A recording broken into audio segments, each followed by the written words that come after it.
Hello, good afternoon. It's 4 o'clock. I have nobody yet in this room right now, but that's okay. It's recorded anyway. We will cover two topics today. The first one, Bayes' theorem, and the introduction into confidence interval. Now, let me talk about a little bit about the confidence interval first. Here's the thing. There are four types of confidence interval that we will discuss. That is from chapter 9. The one I will do today is this one here, the first type, confidence interval for mu with sigma known. Now, the thing is, this topic here was in our older edition, our textbook in the older edition, but not in the current edition. So it's not in the textbook we are currently using. Okay. However, it is so important because it provides the template for the next two topics. Okay. You need to know these very well to apply what happened in 2-3. Okay. Otherwise, you will see case number 2 and case number 3 are two separate, not related cases, but they are both of them relates to the first case. Okay, that's why I want to go over that first. Now, once we are good with the first case, then you will see on Monday, we can go over section 2, 3, 4 quite fast, actually. Everything just then becomes applying the template we learned today. Okay. Going back to Bayes' theorem. Now, this Bayes' theorem also not in our textbook, but important in our daily lives. It is definitely a topic that you're assumed to know if you need to take another stats course. Statistic is a course that is more and more demanded basically for whatever major you are. Like if you are in, even if you are in math major, then you will need to take stats in 400 level right now. Okay. If you go for master's degree, your master's degree in math pretty much almost not usable if you don't have any background in statistics. Okay, so statistic is not only for those who are not in science. Now, of course, if you are not in science major, right? If you are in social study and psychology, for example, you will use statistic instead of developing the formulas, right? But still, Bayes' theorem is something they assume you know, and it's actually very useful though. Okay, now note, I have to keep reminding you about the nature of my lecture and discussion. As in my lectures and other discussions, example used here and in any one of my lecture and discussions are hypothetical and are not aimed to support or to go against any point of view. Okay, I am not an instructor. I know some other instructors do, but I don't. I do not use my lecture, my discussion, my lectern, the place where I teach uh, to advance any agenda other than math. That's not me. Okay, I'm not for, like for example, in our example 1 here, okay, we talk about smoking, right? I am not, simply because I use this as an example, I am not saying I'm supporting people who are smoking, nor am I against anybody smoking. Okay, please don't think that way. This is just hypothetical. This is just hypothetical. Now, whatever result we get at the end, see that from the learning point of view only. Okay, do not ever use whatever we learn here, the conclusion from the example we use here, as the true conclusion for our daily life. No, because what? Because the numbers we use are hypothetical. Okay, but if one day, for example, you can use the actual, you can get the actual numbers, then you use the same technique I teach you here and get this conclusion you get using the actual numbers. Okay, but I myself has no intention whatsoever to imply anything from the examples I use, except just to imply how useful is Bayes' theorem in our daily life. Okay, and I think at the end of this topic later on, I will show you how I use Bayes' theorem to originally not thinking not to get any vaccine, my COVID vaccine, and then suddenly one of the doctor, I went to see a doctor for my eyes, and that doctor actually say something that makes me rethink all my computation, and therefore I get my vaccine. Actually, yesterday I get my second dose of Pfizer. Okay. Am I supporting vaccine right now for COVID vaccine? Yes, but it's for me. Okay, it's for me.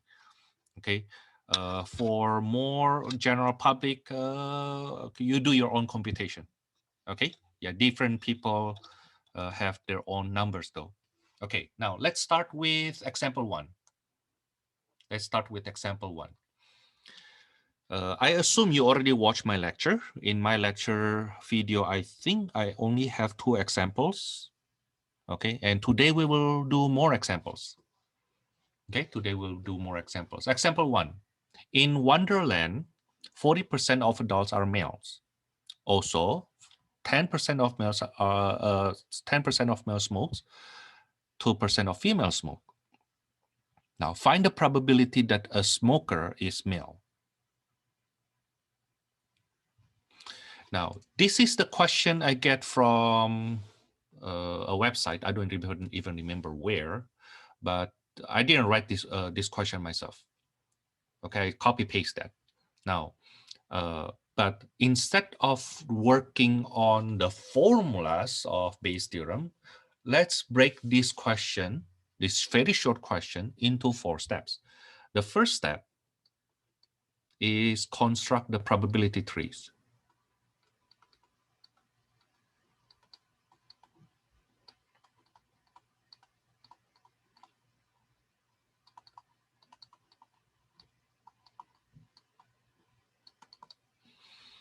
Now, what is a probability tree? That's the third way to describe the probability of events. Remember when we did a probability, we actually described the situation of our situation either using Venn diagram or by contingency table. Do you remember that? Either by Venn diagram or by contingency table. Now, probability tree is the third way at our level to describe events and the probability corresponding to those events. Okay, now according to this this passage here, it says that in Wonderland, 40% of adults are males. How do we describe that using probability tree? So we will have branching. Okay, male, that's 40%. The event is written at the end of the branch. The probability is written on the branch. Now, the probability may be expressed in percentage, maybe in decimal, maybe in fraction. Okay, now, of course, then if 40% are males, then the other 60% must be not male. Okay, for sake of simplicity, I will just call that female.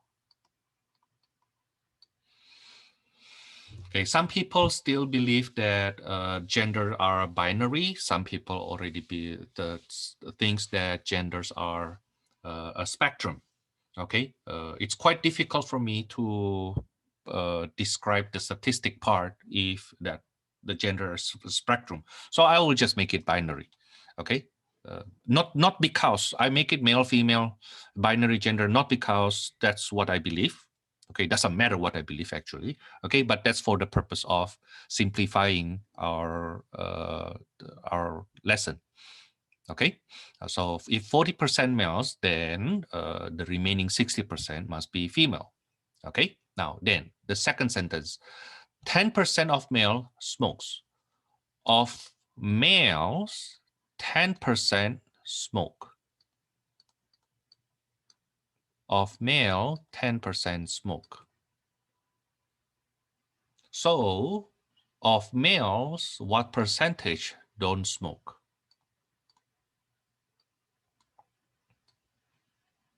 That will be 90%. Every time the probability tree branches, the total probability has to be 100%. The total has to be 1 or 100%. Okay, so like it branches from here, from this male it branches, the total has to be 100% also. Is it okay? Now, whereas 2% of females smoke. So of female, 2% smoke.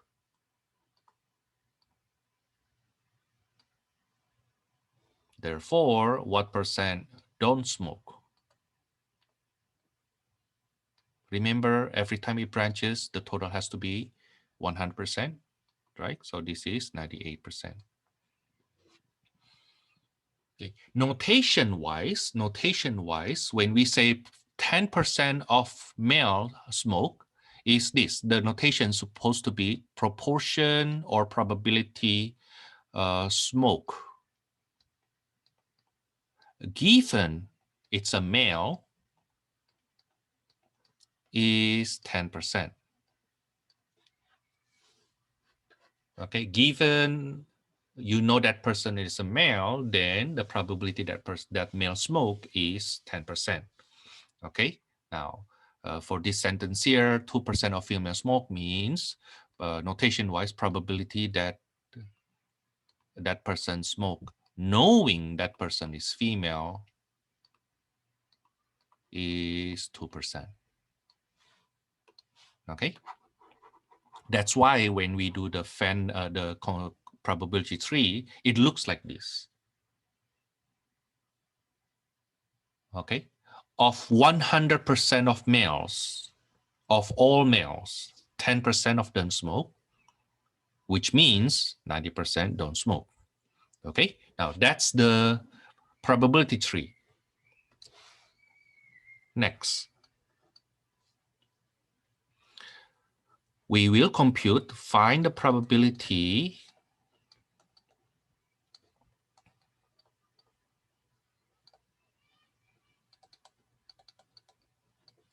of selecting a female who smoke. Actually, yeah, a female who smoke first.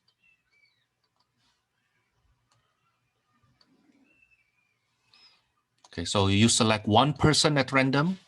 You select one person at random. What is the probability that person is a female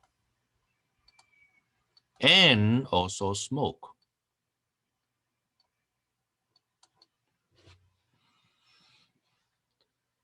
What is the probability that person is a female and smoke? Okay, female and smoke. Now, probability tree actually enable us to see how those two events actually happen. Now, to say that that person has to be a female and that person has to smoke, then according to our probability tree, that person needs to be a female first. And then of those females, they smoke. Okay, so this is equals to the probability that person is a female times probability that female smoke.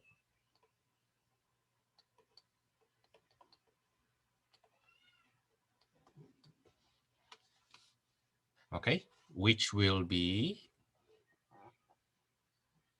60% times 2%. Is it okay? So you see that for us to get a female, we need to get 60%. And from female to get smoke, we multiply by that by 2%. Okay. Now, before I go on, let me make you aware that this formula is actually not a new formula. This formula is actually an old formula that we have seen at least for the last 1 month. Okay, maybe even more, like maybe 6 weeks already. Yeah, maybe 6 weeks. We have seen this 6 weeks for 6 weeks. If you think about this, probability that female and smoke is equals to probability female times probability smoke given female, right? Now imagine if I divide both sides by probability of female. If I divide both sides by probability of female,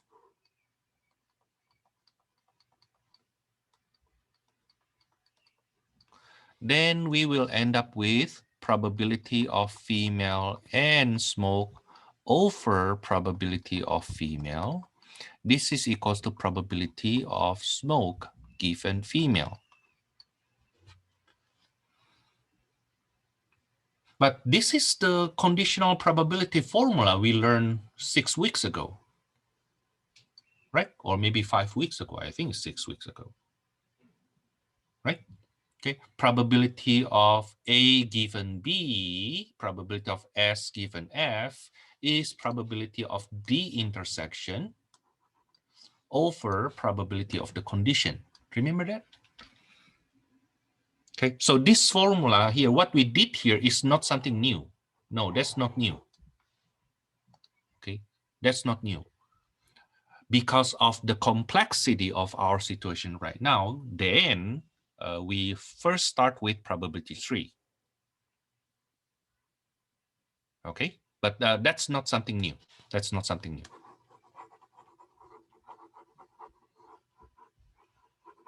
You have seen that formula implicitly many times when I went over my old test also. You know. Okay, now let's go on. Now, how do we multiply percentage? Remember, do not multiply percentages directly. No, don't do that. Change them to decimal first. Okay, so 60% is 0.6. 2% is 0.02. Then we multiply that 0.012. That's the probability of selecting a female who smokes. Now, let me challenge you to try find the probability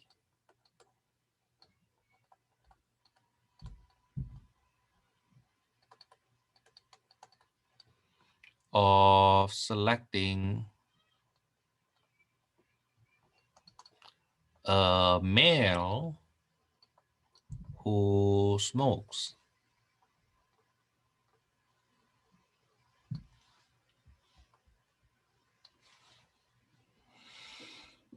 Okay, let me give you maybe 1 minute to try this. Yeah, let me give you 1 minute to try this. Let me pause it. Yeah, you need the probability 3. Use that probability 3 to get the probability of selecting a male who smokes. So you need to get male, then smoke.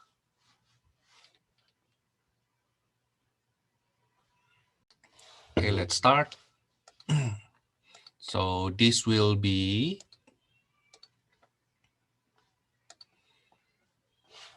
probability of male and smoke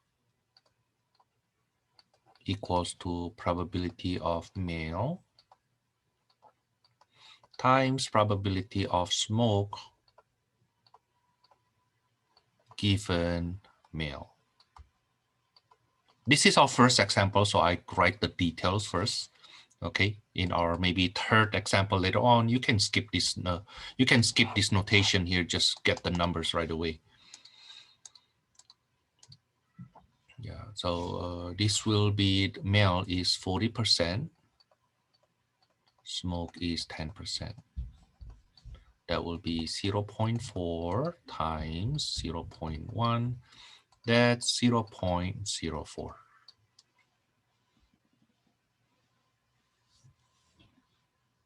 Okay, now let's imagine our situation right now from the Venn diagram, from Venn diagram point of view.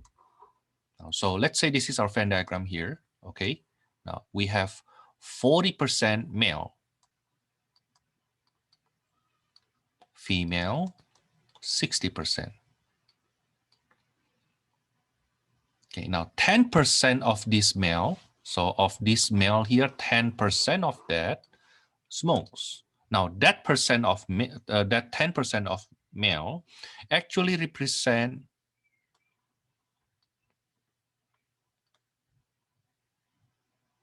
that 10% of male actually present only 4% of the whole population.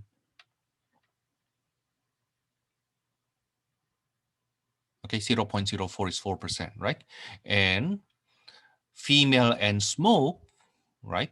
Even though 2% of female actually smoke, okay, but that only represent 1.2%, 1.2% of the whole population.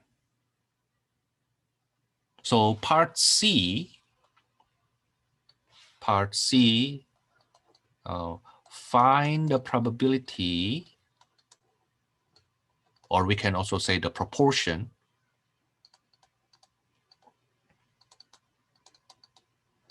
of selecting a smoker, regardless male or female.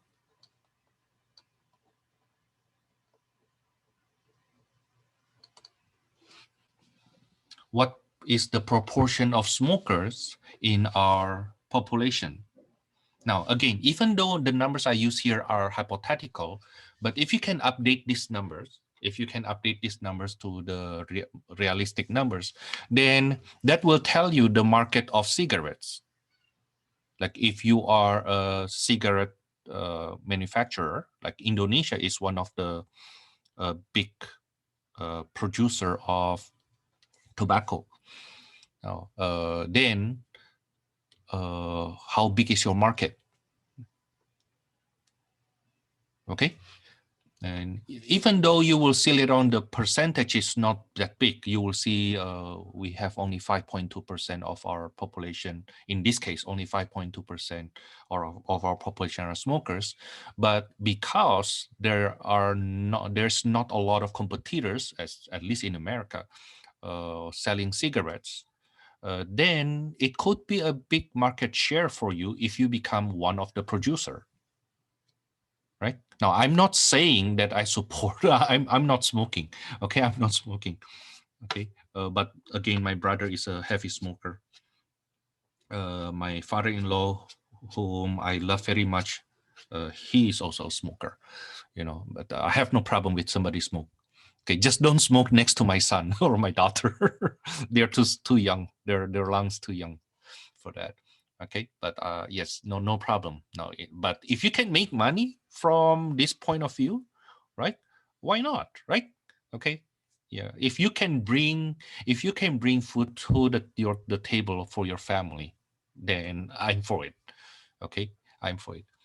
Now, coming back here, what is the probability of selecting a smoker? Now, the thing is, a smoker, either male and smoke,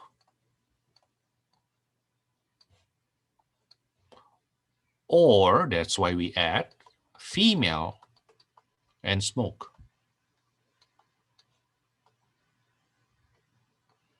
Which we have computed in part B. Those are 0.04 plus 0.012. So we have 0.052.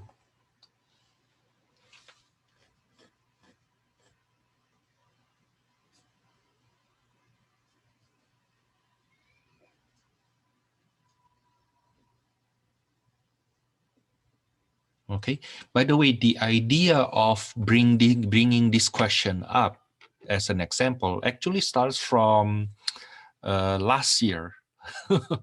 Because of the pandemic, and my daughter was born at the beginning of last year, so it happens before the pandemic starts. My daughter's actually born start before it came to America, and my in-laws already came to America. Right now, the thing is, my father-in-law, he only smoked Indonesian cigarette. Maybe because he thinks that American cigarette like Marlboro and those others are very expensive. So he says, no, I don't want to smoke those kind of cigarettes. So he asked me, can I get Indonesian cigarette? Now the thing is, no, we don't have that here. Okay, and if we can get any Indonesian cigarette legally, you go to 7-Eleven, and it costs so much. Like in Indonesia, it is only like maybe $1.50, like for a little box of 12 cigarettes, maybe $1.50. Here it's like $7.50. So even that, he became someone who usually smoked 12, a little box like 12 cigarettes a day, become somebody who only smoke for two cigarettes a day. And he tried to save he tried to save the cigarette. Well, anyway, so because of that, he asked me, Thomas, where can I find this? Where can I find Indonesian cigarette, the cheap one? Okay. So I try to find from my friends, and I can get it a little bit cheaper, just a little bit, like around $6 per little box. And it's still very, very expensive for him. I mean, he gets used to Indonesian money. And I don't mind. I say, you know what, since you are here as my guest, I will pay for all your cigarette money, just if you need it, just let me know. But then at the back of my mind, I start thinking, is this a big money? Can I make money from here? Can I import Indonesian cigarette to America and then sell it to my friends instead of me buying it from my friends? So doing some few here and there, I figure out that, hey, the market is actually pretty big. Of course, later on I found out that whoever can send cigarette to America already done so I mean, I'm behind. you know but I mean, I'm someone who's like, even though I don't smoke, but if I can make money and I can make money from there, I will just do it. But too bad in this case, I'm behind. There have been enough people uh, importing cigarette to America, either legally or smuggling them in, that that's how they can make that money. I know that the person I purchased the cigarette for my father-in-law actually earned his living just by doing this. Just by doing this. It's like he said that he makes like around $3,000, $4,000 a month, just by getting the cigarette from Indonesia and sell it to Indonesian community in America. Not bad, huh? Anyway, I said, hey, you good for you. You can do that. I didn't think that far until my dad actually asking for it. Okay, so but this example has nothing to do with that, except that that's how I start thinking about it. Hey, do we have a big market here for Indonesian cigarette, and I may need to sell them to Indonesian smokers, right? And according to this guy, he said that no, actually half of people who purchase the cigarettes from him actually not Indonesians, simply because it's cheaper and tastes better. So it's better than Marlboro, I was told. But even though it's cheaper, but the quality is actually better than American cigarette. That's why he can sell that well. Interesting, huh? Coming back here, then part D, we can answer the question given by this problem here. Find the probability that a smoker is a male. So you see, it's only 3 sentences. The question only 3 sentences, but the work is actually quite long. Find the probability that a smoker is a male. Okay, so find the probability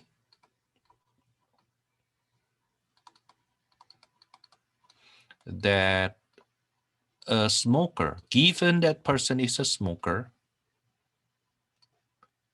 what is the probability that person is a male? Notation wise, find the probability that person is a male given that person is a smoker. Okay, the one we have here, it's not what we need. This is the probability of smoke given male. The one in question is probability male given a smoker. You see, it's different. The difference seems to be very subtle, very small, but it's actually a very big difference. Okay. Let me erase this first so that it doesn't bother us. No. What is the probability a smoker is a male? Then we use conditional probability formula. Male and smoker, that's on the numerator, over probability that person smoke.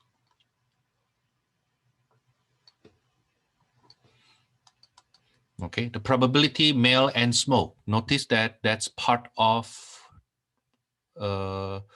B. Probability male and smoke is 0.04.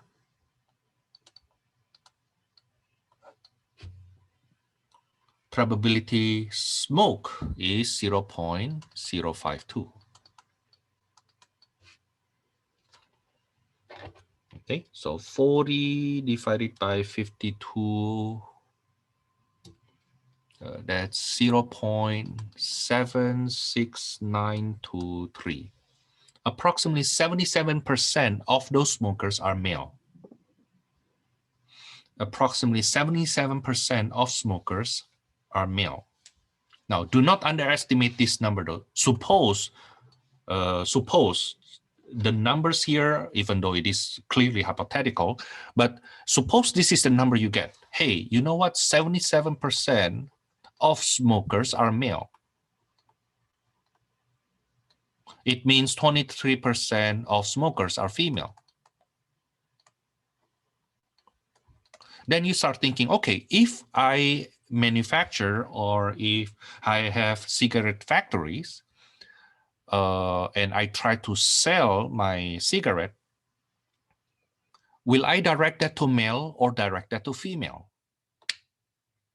Okay, if your cigarette is a general cigarette, right, no specification, then you will advertise the cigarette that attract male, right? Okay. Now, on the other hand, you may think, hey, you know what? Do we have any other cigarette that specialize for female? Like, for example, I was told that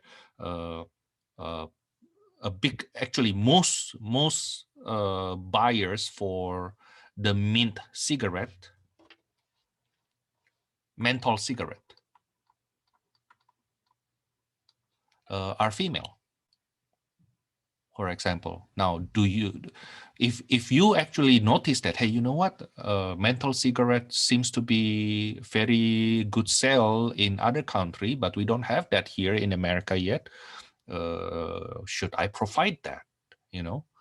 Okay, or in my area yet? Okay, that we have 23% of the smokers actually female, but who knows, like this 23% of female who smokes actually a big market to make money from,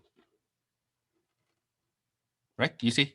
Okay, so this number suddenly becomes meaningful in making decision.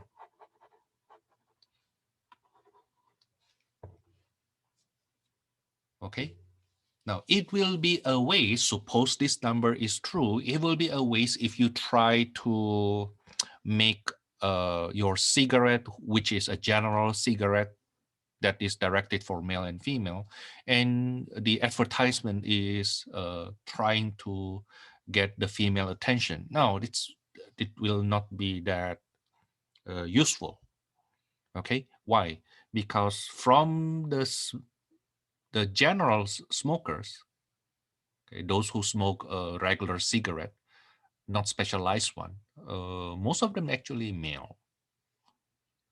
Okay, so with this computation here, it helps us to make decision in selling stuff. Okay, and again, it doesn't have to be smoking. Okay, it doesn't have to be smoking.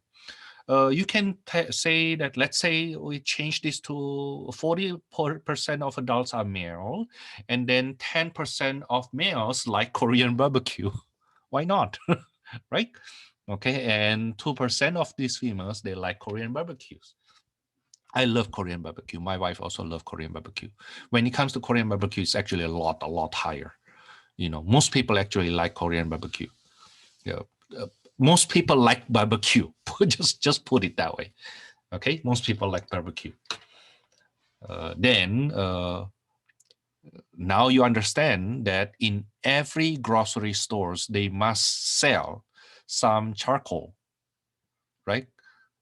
It sells pretty much as cigarette, believe it or not, right? I mean, this is true though. This is a fact. This is a fact. Okay, so you see, coming back here, the big question only in 3 sentences. Okay, and this is actually all we need to know. Okay, the first branching, the second branching, and what is in question. Now, of course, in our few next examples, we may have more variations. They may, you will start seeing how the context, the situation given to us in different wording. But it will later on boil down to, first, do the probability tree. Second, set up the intersections for both branches. Third, probability of smoke. Like in this case, for that person to smoke, it must be this branch plus this branch, right? Okay. And then part D, we answer that. Now, in my test, however, I may frame the situation only in 3 steps instead of 4 steps, like what I do here. Okay. In textbook, however, where Bayes' theorem is being taught, they just give you this. They give you these questions. Okay, but you will see the work is actually made up of 4 little steps. Okay, now that's for example 1. Let's go on with example 2.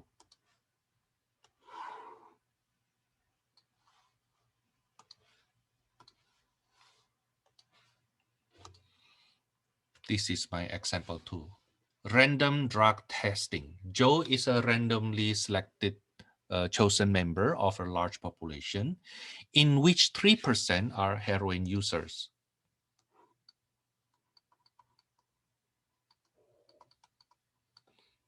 Now, it doesn't say Joe is a user, okay? No, it just say that it is a population, which 3% of them, that's very large though.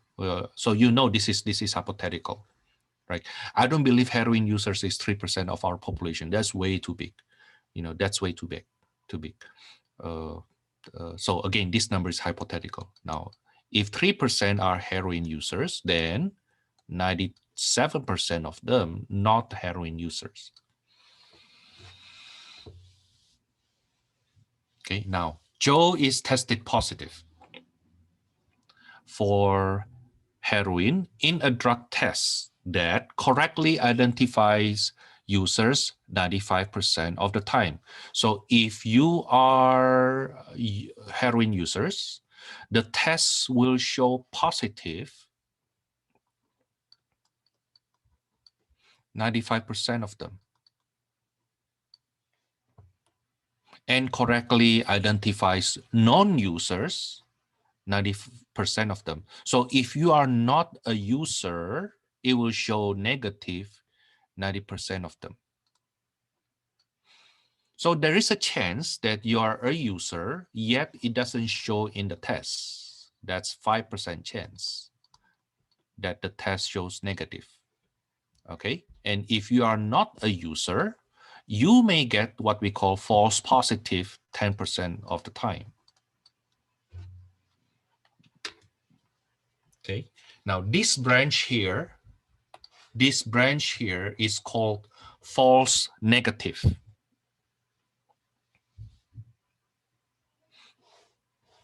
This branch here is called false positive.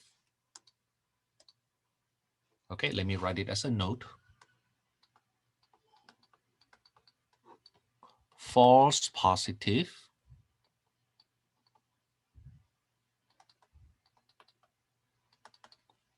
means not but shown yes.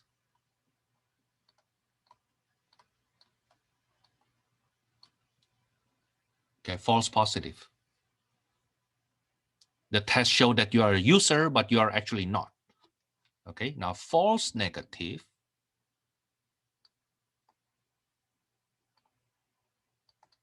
you must have heard this terminology a lot, right? False positive, false negative. So because you heard that terminology a lot, you may wonder, where do we use it? It's actually from Bayes' theorem. False negative when you are actually yes, but shown not.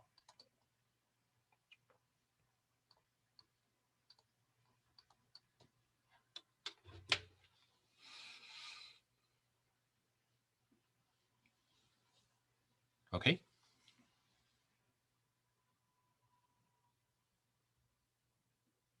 By the way, if you watch my lecture, I think the second example in my lecture happens to be the data which I get from UK about COVID tests, the PCR COVID tests.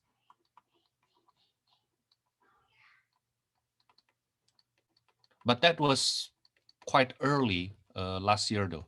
I think it was in summer. Yeah, I think those numbers actually from summer. So it was not not that accurate yet. Okay, so what happened is, according to the research from UK, because the PCR test, COVID test that was used there and also used here at that time, has this false positive, false negative, it turns out that around half of those tested positive actually they are tested positive, they are actually not having COVID. Okay. In other words, those those positive cases that we have around half a year ago, okay, that's actually inflated because not that somebody purposely inflated, but that's because the test is not accurate. Okay. Now I will give you more terminology later on, but let's just stick with this for now. False negative is this one, that you are a user, but the test shows that you are not. That's that's false negative. Okay, false positive is the test shows positive, but it's false. Shows positive, but you are actually not a user. Okay, again, this is not about heroin or not. It's about you are doing something and the test shows that correctly or not. Okay, like I also mentioned earlier, I can change this heroin case to COVID test. Okay, so I mean, I can reword it this way: 3% of the population are contracted COVID. Okay, so it means 97% not contracted COVID. However, of those contracted COVID, 5% of them detected negative, while of those who don't have COVID, 10% of them show positive. Then what will happen later on? Okay, because of this. And this is how we see how reliable that test actually is. Okay, now that's our first step. Okay, now find the probability that Joe uses heroin given the positive test result. So the question actually, this is the question. The question is, what is the probability that he is actually a heroin user, knowing he is tested positive? Because it is possible he's tested positive, but he's not a user, right? That's false positive. Now let's find out. So for that to happen, we need to first find out what is the probability. What is the probability you select somebody using heroin and tested positive? So you need to first compute probability using heroin user, and tested positive. The second part, what is the probability that you are not heroin user and tested positive?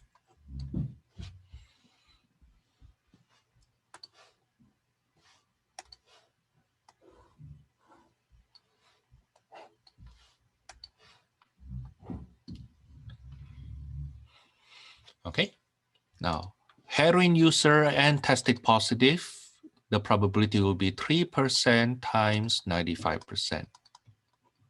That's 0.03 times 0.95.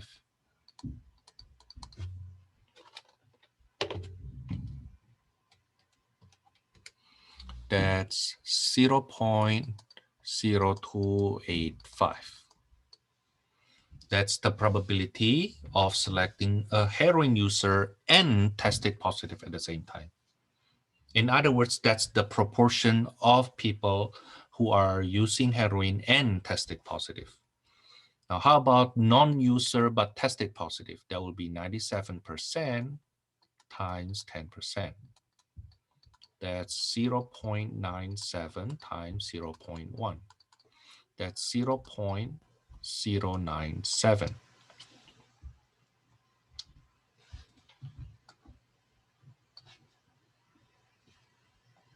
So part C, what is the probability somebody is tested positive, regardless that person is a user or not?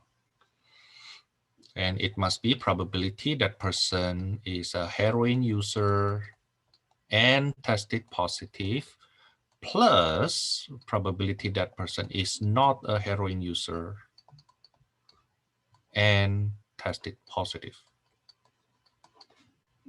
That is 0.0285 plus 0.097.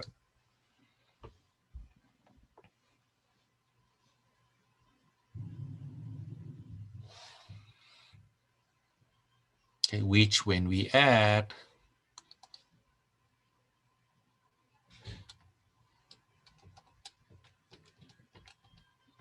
we get 0.1255.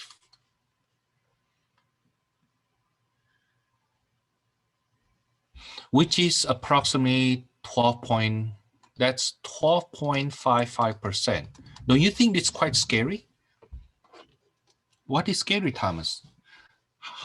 What is the proportion of heroin user in this society, in this community?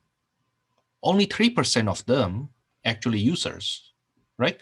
But the test, when you use the test, it will show 12.55% of them are user. Like approximately 1/8 of that population will be tested positive, even though only 3% of them are users, actual users. You see how scary it is?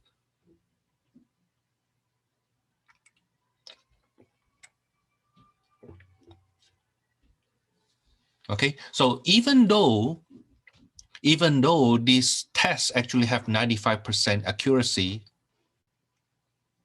and 90% accuracy to catch you to show negative if you are not a user, it turns out that around 9%, 9.7% of them will be incorrectly identified as users. Okay. By the way, you can see again the PCR COVID test from UK in my lecture. That happens to be a number I get from internet, National Institute of Health from UK. I don't remember the precise institution, the precise name of the institution, but there were two professors from Oxford or Cambridge. I don't remember precisely. I mean, one of those two did the research and doing this, the false positive, false negative of that PCR test, and they conclude that only approximately half of those tested positive actually have COVID. Only approximately half of those actually have COVID. In other words, if you are tested positive, okay, it doesn't mean you actually have it. You may need to test again using another method. Okay. That explains why we have such a big portion cases where people who are tested positive, but they don't show symptoms at all. Okay, because they actually don't have it. Okay. On the other hand, it is true there are people who contracted COVID, yet they still don't show any symptoms. Okay, so Thomas, you talk about heroin here, but then you shift to COVID again. Well, I'm just trying to use this Bayes theorem, to explain to you how we can use this.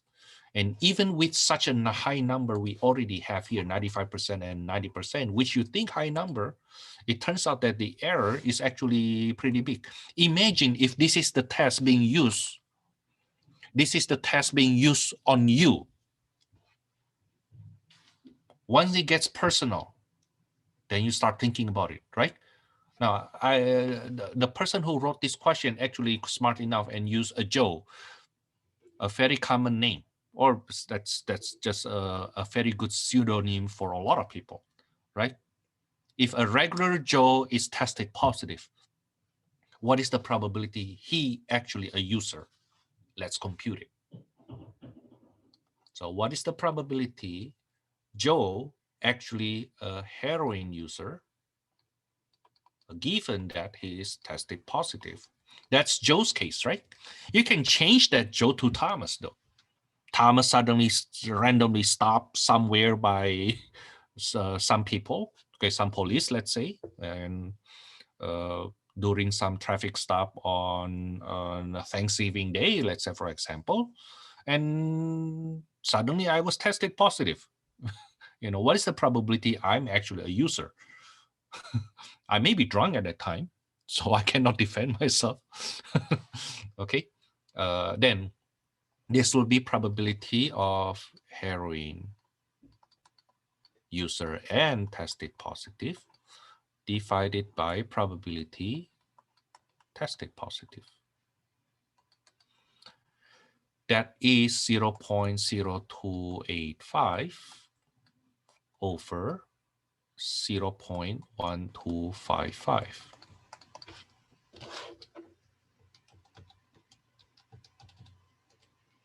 And it is 0.22709. That is 22.709%. It's less than 1/4 of the chance that I am actually user. So Joe has only 22.7% probability of being the actual user, even though he is tested positive. Now imagine if I change the storyline here, instead of heroin, change that to COVID test. COVID and COVID test. Right? Okay, so Thomas may be tested positive for COVID, but the probability he actually have COVID is only 22.7%. So assuming the PCR COVID test being used in UK is still the same, the one we use here, then Thomas doesn't need to get scared. I mean, even if you get COVID, I think right now we know more about this virus much more than last year, right? Okay. Of course, it will be bad. It will be sad if Thomas catch that, but at least from this point of view, I know, say, you know what, I'm tested positive, but I have only 22.7% chance of actually having that COVID. Okay, so that's a good encouragement, right? Okay, and what happened if you actually have COVID, Thomas? Well, we know more about COVID right now and how to take care ourselves compared to last year, right? You see the use of Bayes' theorem only from 2 examples. The third example.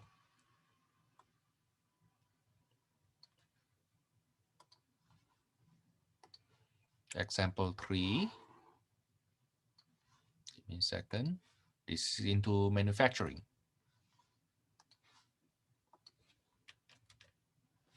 Wire manufactured by a company is tested for strength. The test gives a pass result with a probability of 85% when the wire is strong, but give an incorrect pass result with probability of 4%. If 98% of wires are strong, so it's strong, 98%.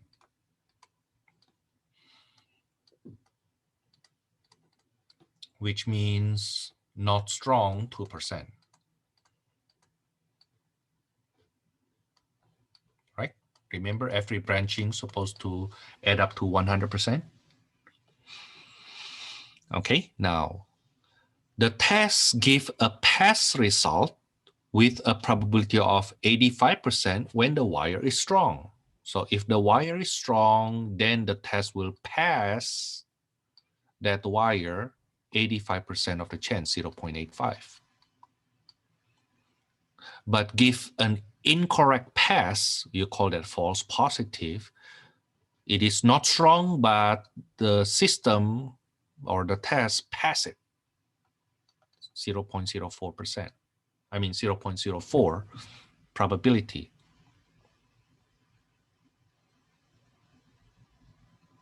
Okay, now then what is the probability that it is the wire is actually strong, but it will fail it, the test will fail it? 0.15. Not strong, and the system will fail it, the test will fail it, 0.96. If 98% of wires are strong and a wire chosen at random fails the test, okay, so the probability that's given that it is failed, what is the probability that it is not strong?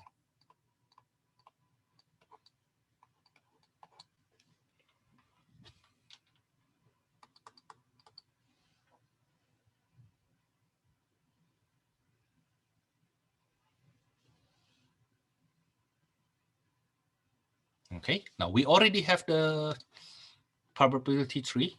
Okay, now I'm about to give you a little break together with this work. Now we want to find the probability of, this is our part D later on. Probability that not strong given it fails. Now, so part C, we need to find the probability that the test will fail the wire, right?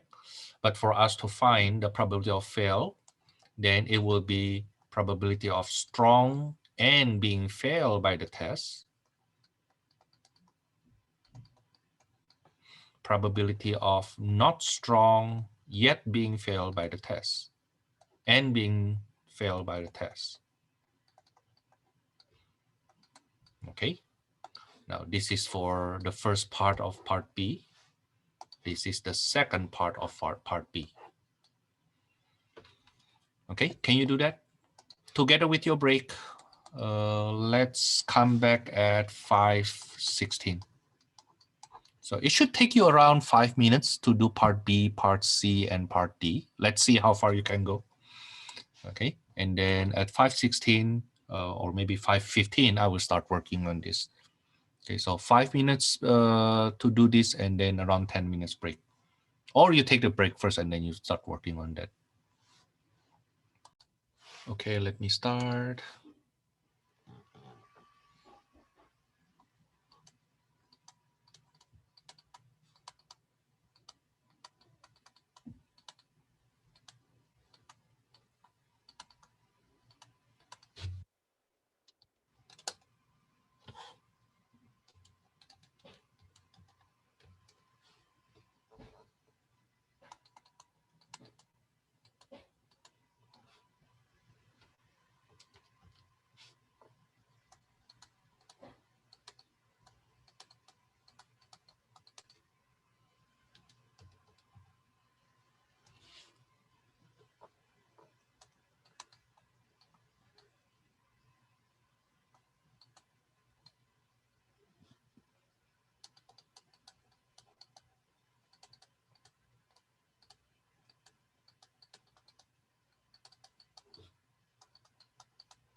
Oh, I'm sorry.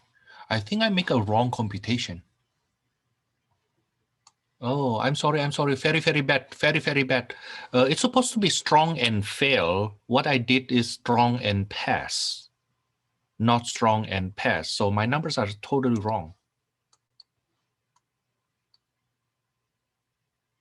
My numbers totally wrong.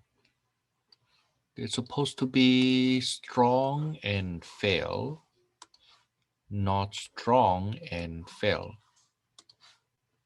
Oh, sorry. Good thing I catch it early. So this is 98% times 0.15.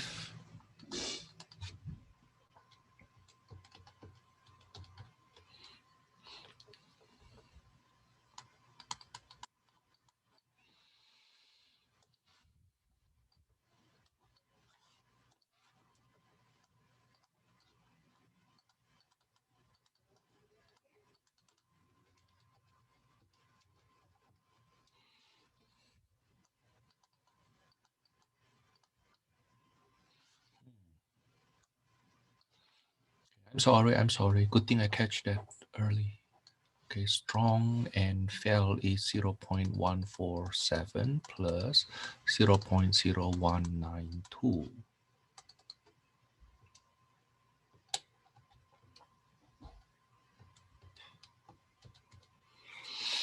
That's 0.1662.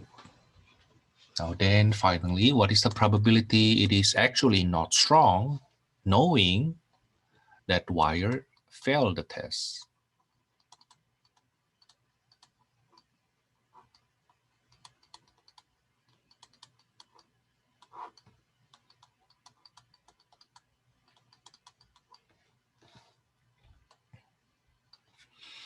And that will be 0.0192 over 0.1662.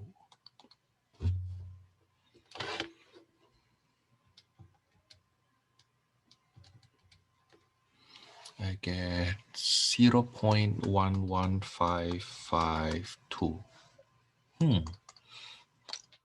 Well, approximately 11-12% of those fail, actually not strong. So approximately around 88% actually strong.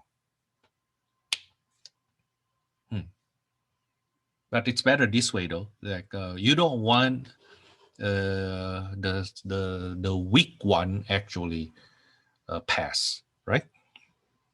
Okay, but this kind of analysis enable us to later on improve the testing procedure from here that we see that, you know what, we need to improve our catching the fail one, the accuracy to catch the fail one.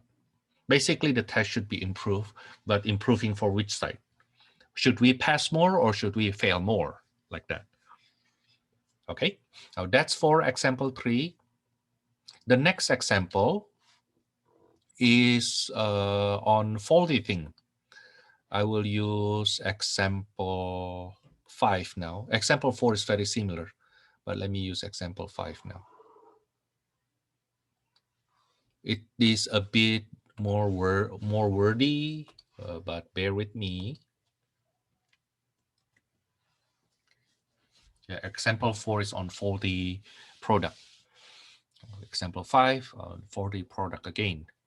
An aircraft emergency locator transmitter, ELT. I think they also call that black box.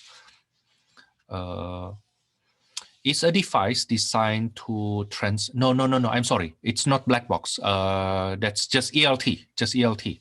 So basically an airplane has ELT such that in case that it crash, it has a transmitter that keep on sending signals to of its last location.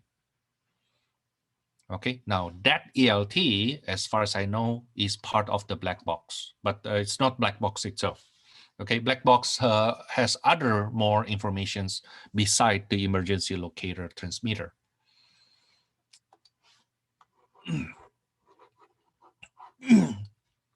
Now, this ELT is designed to transmit signal in case of crash. Now, Alti-Gauge manufacturing company makes 80% of ELT. Bryan company 15%, Chart Air company 5%. Okay, so the branching basically looks like this. Instead of only 2 branches, now we have 3 branches. Okay, the AMC, let me just call that A, Alti-Gauge. Okay, B for Bryan company, and C for Chart Air. Okay, now the ELT is made by A, 80% of them, 15% from Bryan, and then the remaining, which is 5%, by Chart Air. So this example, I would like this example being presented because I want to show you that the branching doesn't have to be only 2. You may improve this to 3 branching. Now then, ELT made the Alti-Gauge made by Alti-Gauge have 4% rate of defect. So the one by Alti-Gauge, the defect is 4% of them, which means 96% are good. Okay, Bryan ELTs has 6% defect,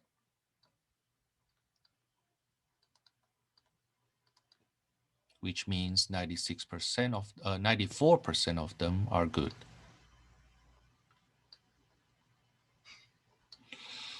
Chart Air 9% defect, and good ones will be 91%.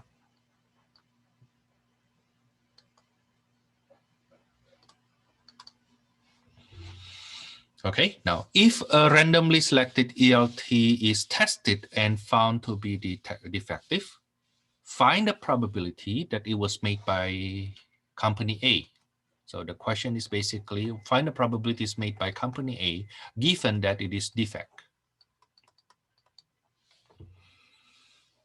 Okay, now that's our part A here already done. Part B.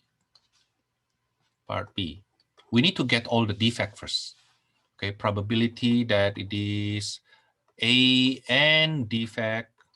Probability is B and defect.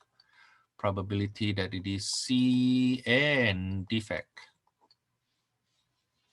Okay, now then according to our plan, part C will be probability that we randomly select a defect. And finally, part D will be probability that it is from A, knowing it is defect.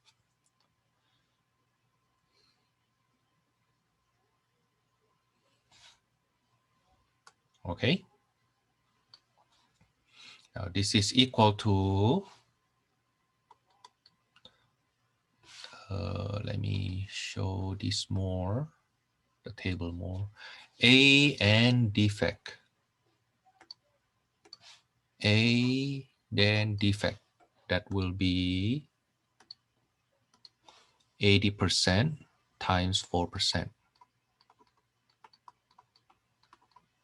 0.8 times 0.04. This is 0.032. Probability that it is from B and defect. B and defect. It's 15% times 6%. 0.15 times 0.06. That's 0.009.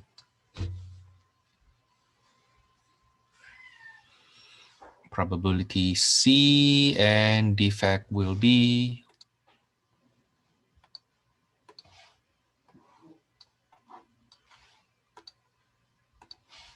5% times 9%.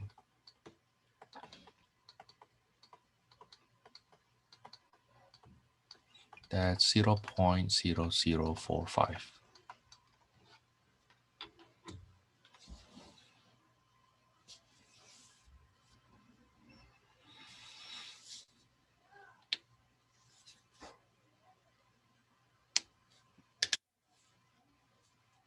Okay, such that part D will be probability that A and defect plus probability from company B and defect plus probability from company C and defect. This will be 0.032 plus 0.009 plus 0.0045.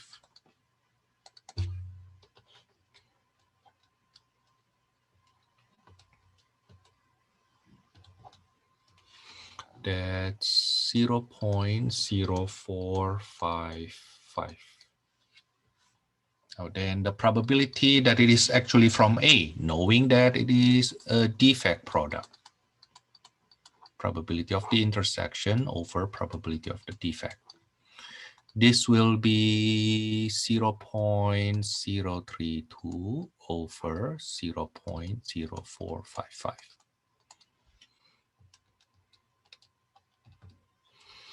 That is 70% chance, 0.70330.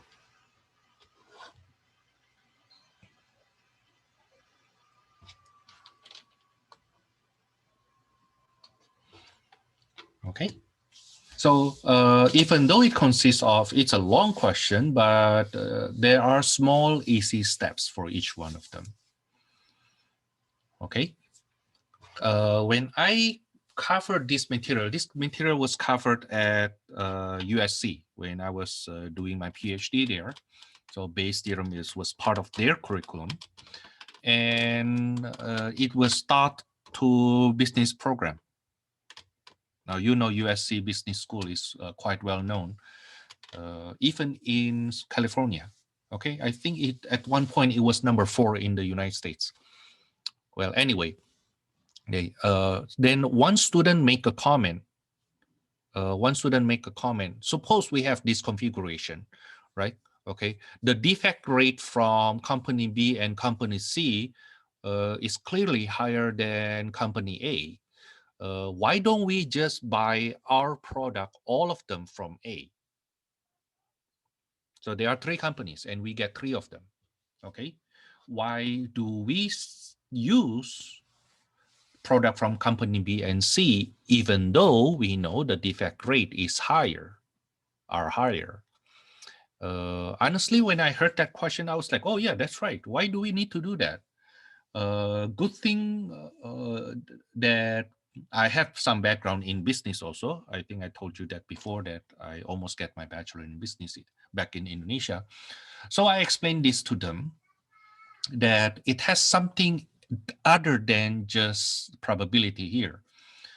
First, imagine if you are a company, let's say you are a plane manufacturer, okay, and you get your ELT only from company A. Only from company A. You know what can happen? If you buy all your component, one specific component of your aircraft, or whatever you produce, you buy it only from one company. You are being supplied one of your ingredient only supplied by one company. What happened then is the survival of your company will depend only on company A. In this case, that's one. Now imagine if something happened, there is an infighting of CEOs or whatever, something wrong in company A, and all of a sudden company A closed. Then suddenly, because of company A closed, then a big company like Boeing cannot produce any aircraft, right? Okay. In other words, you do not want to create a super strong dependency like that. That's why this company, this aircraft company, diversified their supplier. Okay. I mean, it's business after all. It's not just statistic. Okay, it's business. So even though that will be the most ideal case that we get our product, our ELT here, all from a company with the lowest defect rate, from another point of view, that's risky because it makes us depend on that company only. Not to say that, but Thomas, in case that this company closed down, we still have company B, we still have company C.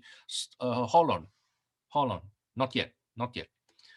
The thing is, it is possible that if company A closed down, it is possible that company B already not in the market because nobody bought from them in the past. In other words, simply because company A has a lower default rate, defect rates, okay, that should not be a reason to let A monopolize the market such that company B cannot sell anything, company C cannot sell anything, and they eventually close down. So if that's what you do, that you actually, I mean, the spirit is positive, right? Okay, you know what? I only buy product with the least defect rate. So you buy everything from A. And not only your company doing that, every other company doing the same thing. So company B, company C they do not have any income. They cannot sell any product and they close down. So imagine that all plane manufacturers in the whole world get their product only from company A. That's very risky. First, what happens if something wrong with company A?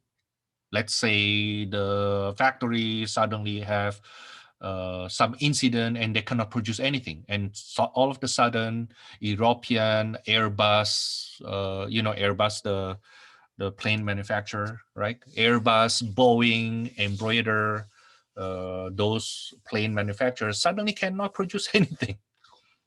Why? Because one critical component of their aircraft is not being provided to them. Okay, that's one.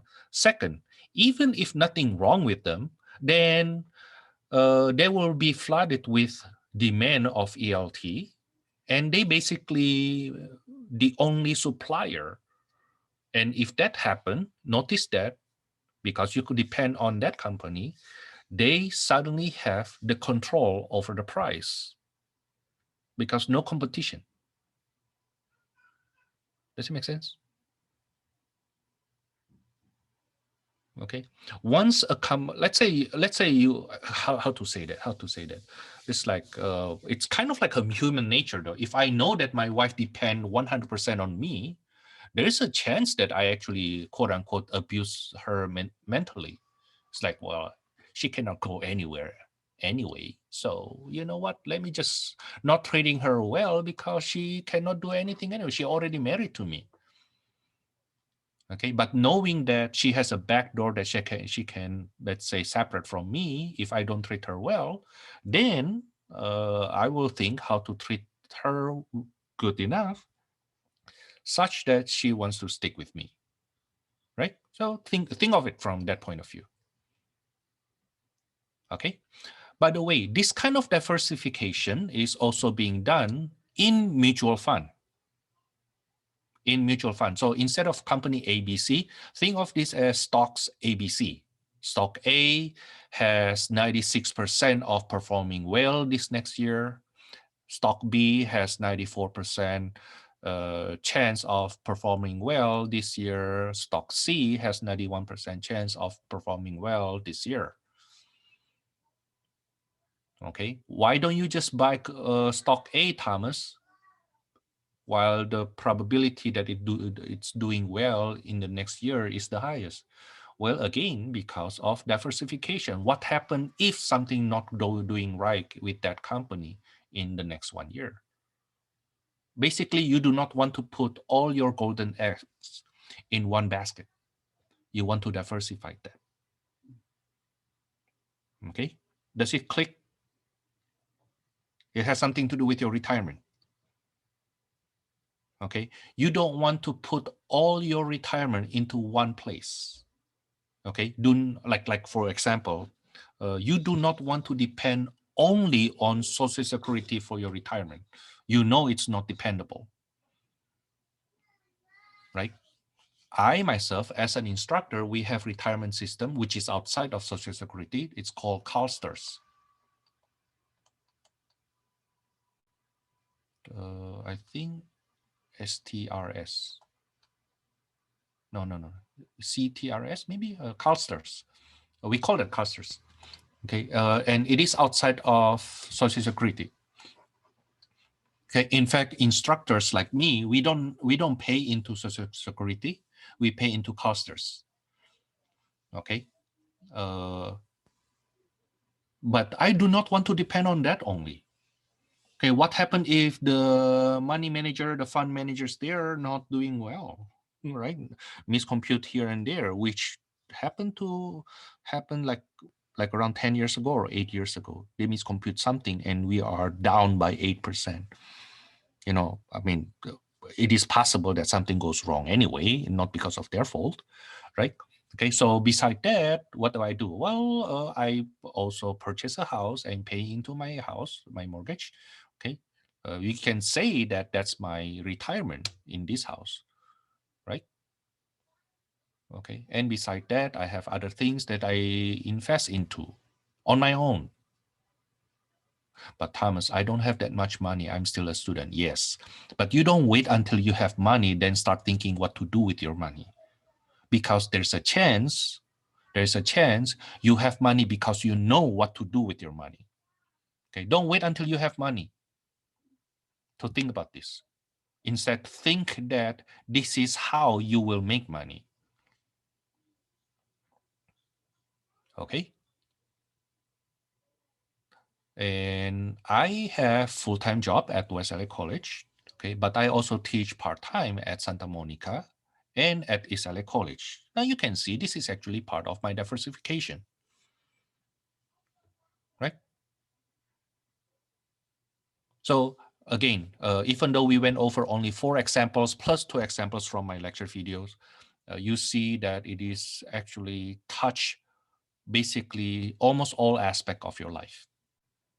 Okay, almost all aspect of your life. Okay, I think I will stop here for the base theorem. I will stop here for the Bayes theorem. Let me go on to, oh, you know what? Last week, I remember, let me give you my, let's see what the discussion board from last week. From Monday, I meant. From Monday, I believe I post, let me close this one. On Monday, I post a handout, I believe. Yeah, I post a handout for Bayes theorem examples. Let's preview this. Yeah, consider this your suggested homework. Try to work on that. And let me know if you have any question. I hope this is different examples. Oh, this is actually exactly the same one. Okay, so let me post a new one then. Let me see. Good thing I checked. So that I want to give you something to work on. Give me a second. Okay, give me a second.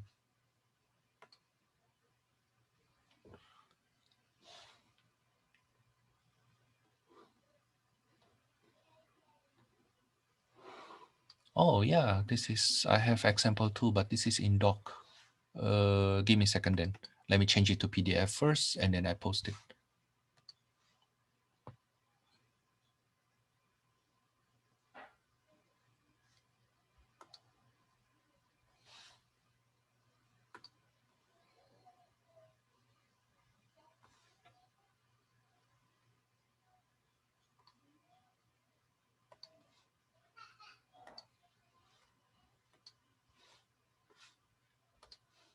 So let me post it here.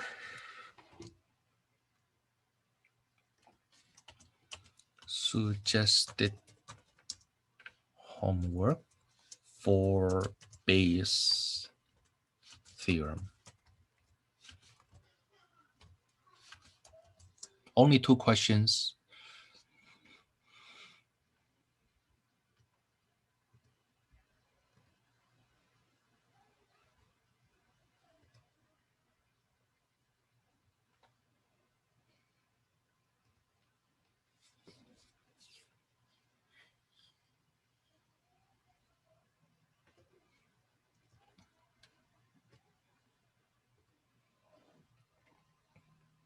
Okay, please try to work on it and feel free to ask me question from here or from anywhere during my office hour. My office hours start from 3 o'clock to 4 o'clock though. Okay, of course, feel free to ask me questions by email first.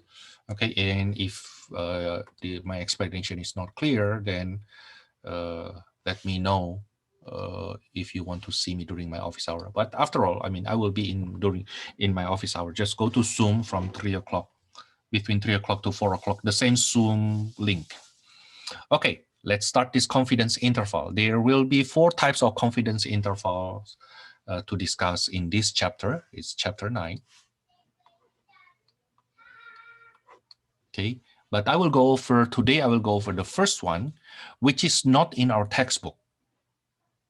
Okay, but it provides a very good template on what we will do for 9.2. So this is 9.2, this is section 9.2, this is section 9.1, and this is section 9.3.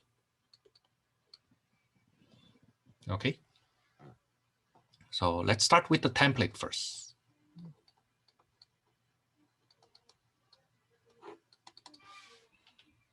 When we do confidence interval, we will always do it in 3 steps. The first one consists of 2 parts. We call that best point estimate.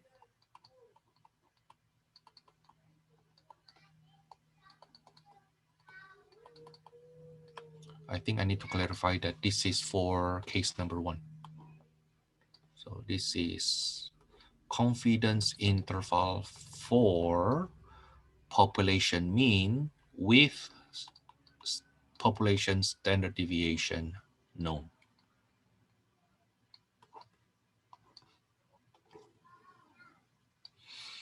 The first part will be best point estimate. The best point estimate for mu, that's the notation for best point estimate for mu.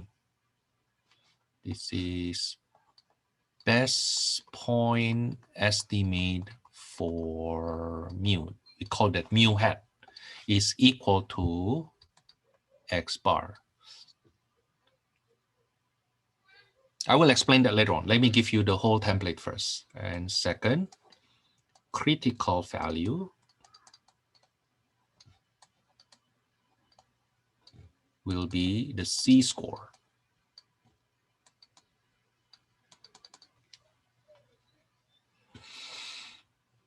The second step, margin of error,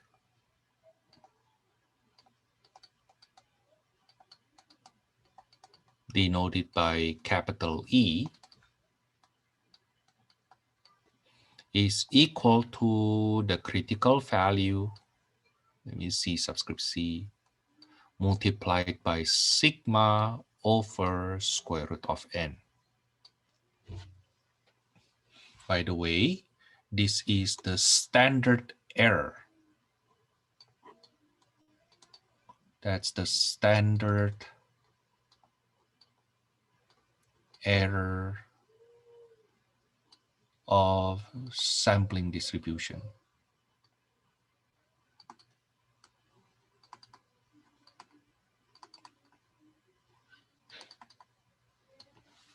And finally, the last step will be the declaration, confidence interval for mu,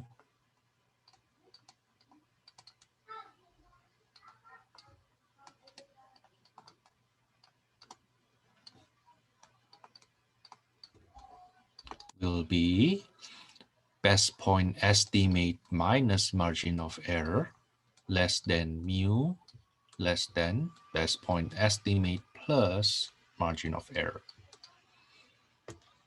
Okay, so when we do confidence interval for mu with sigma known, it will always consist of 3 steps. The first step has 2 parts. The second step is computation. The third step actually also consists of 2 parts. We call this declaration.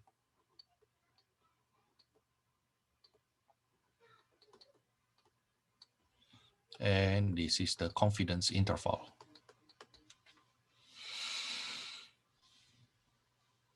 Now, I will explain this topic by topic. First one, 1A. What is best point estimate?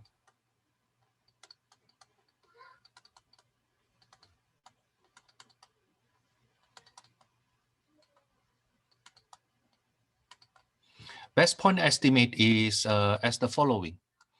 If we need to choose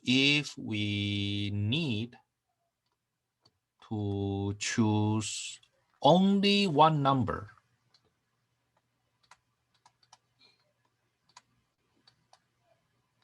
now we call that a point on the number line, to estimate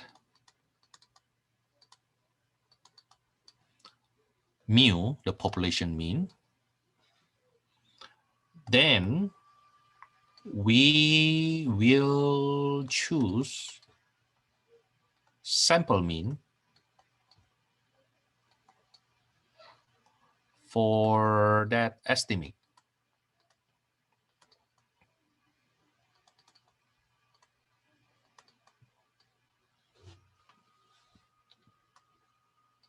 Okay, suppose for example, let's talk about the average height. Average height of West LA College students.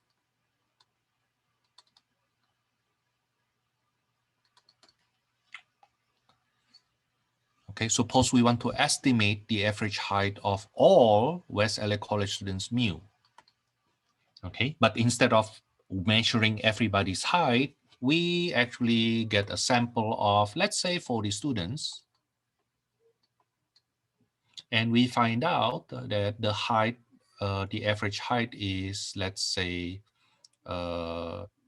65 inches. Okay, so from 40 students, you find out that the average height, the sample mean of 40 students is 65. Now, suppose then somebody asked me, Thomas, then using this result here, and I let you only choose one number, Thomas. If I give you a chance to choose only one number to represent the average height of all West LA College students, what number will you choose?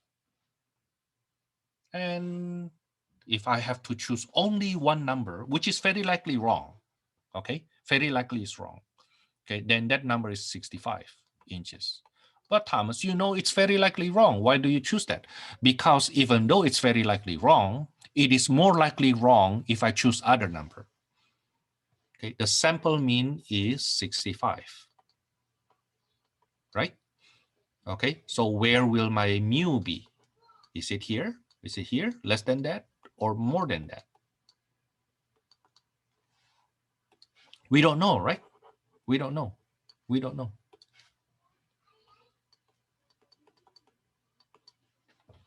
Okay, can be less than 65, can be more than 65.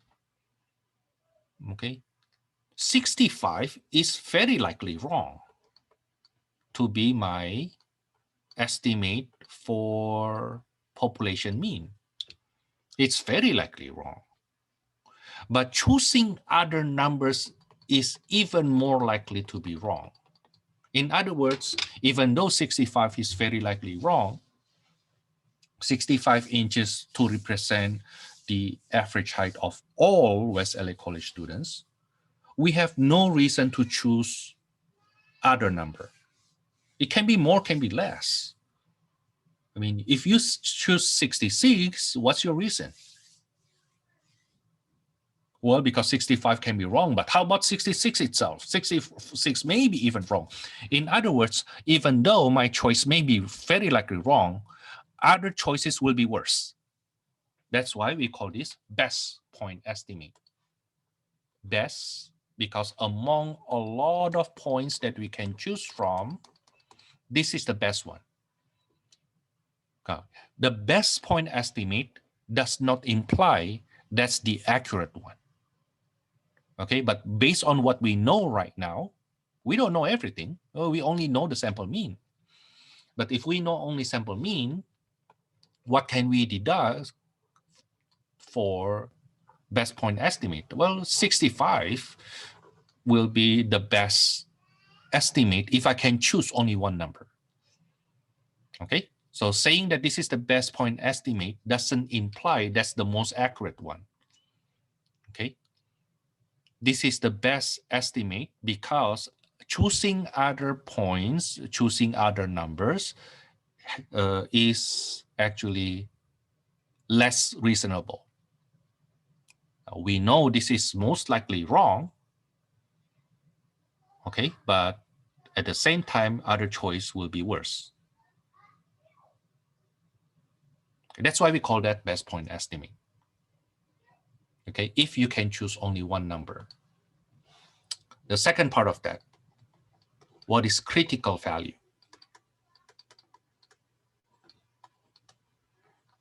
Now, to discuss critical value, let's talk about confidence level first. Confidence level. Now, suppose we say the most common confidence level in this course is 95%. Now, suppose we say confidence level 95%. What does it mean? It means later on, we will create an interval. We will create interval such that the mu has 95% chance to be in the interval we create. Okay, the way I say it will be criticized by a lot of people. Okay, the infighting with what I just said, you don't need to worry about that. But let's just say that we will create a confidence, an interval that 95% of the time, the actual mu is inside the interval I create. Okay, now remember best point estimate that we get earlier, right? That's the X bar, right? Okay, now we want to create an interval centered at that best point estimate. Okay, now we will move to the right and to the left. Okay, so therefore we create an interval such that we have 95% chance to be correct. Okay, to be more precise, our procedure will give us an interval containing mu 95% of the time based on this procedure. Okay, the 95% confident is based on the procedure. Okay, we have 95% confidence on the procedure that it will give us the mu in this interval 95% of the time. Now, from this 95% confidence level, we will find the critical value. In this case, we will use C-score. If the sigma is known, right? If the sigma is known, then we will use C-score. Okay, we will use C-score. Now, we want to find this C-score here. When we say in confidence level, 95% means the area of that standard normal curve in the middle is 95%, which means the remaining 5% will be shared by two tails. The remaining 5% will be shared by the right tail, 2.5%, the left tail, 2.5%. Are you with me?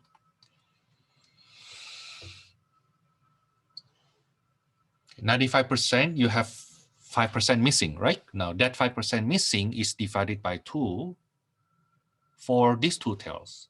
Now, the C-score will be the number such that the area to the left of that is 2.5% plus 95%. Okay. The area to the left is 95 plus 2.5.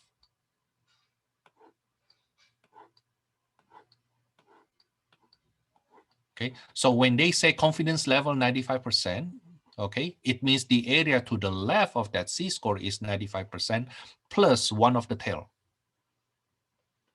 Okay, maybe I color it this way.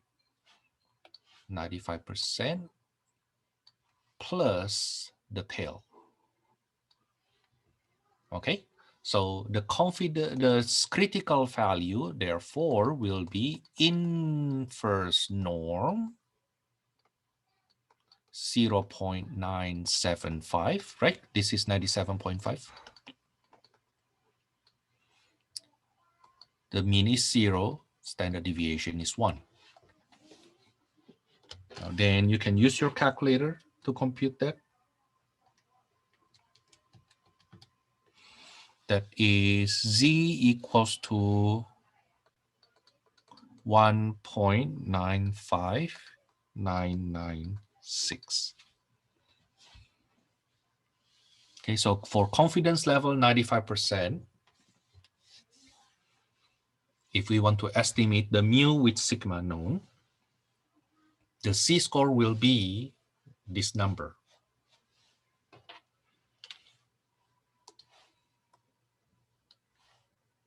Now let's try what happens if we want confidence level of 99%.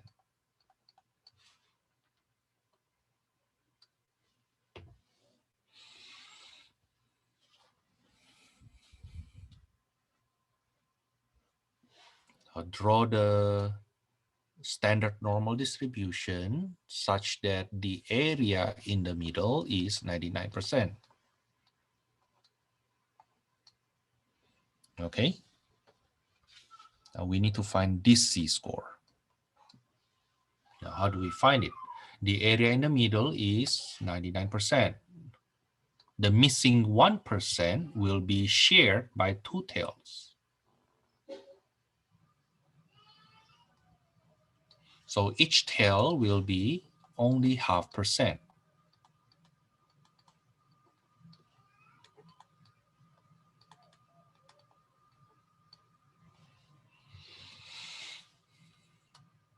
Now then, it means the area to the left of this C-score will be 0.5% plus 99%.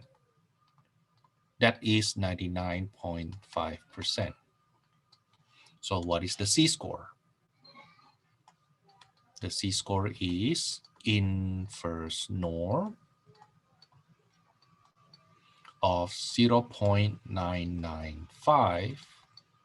Notice that it is C-score, so the mean must be 0, the standard deviation must be 1. Okay? That will be 2.57583 if you use calculator.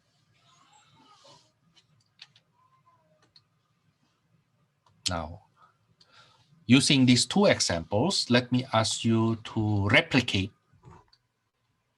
Find the C-score, the critical value, for confidence level 90%. Find the C-score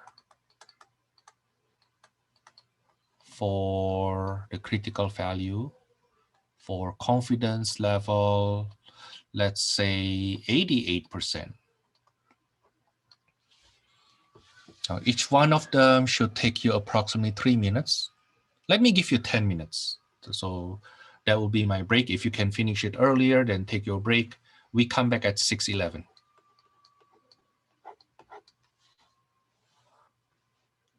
Recorded.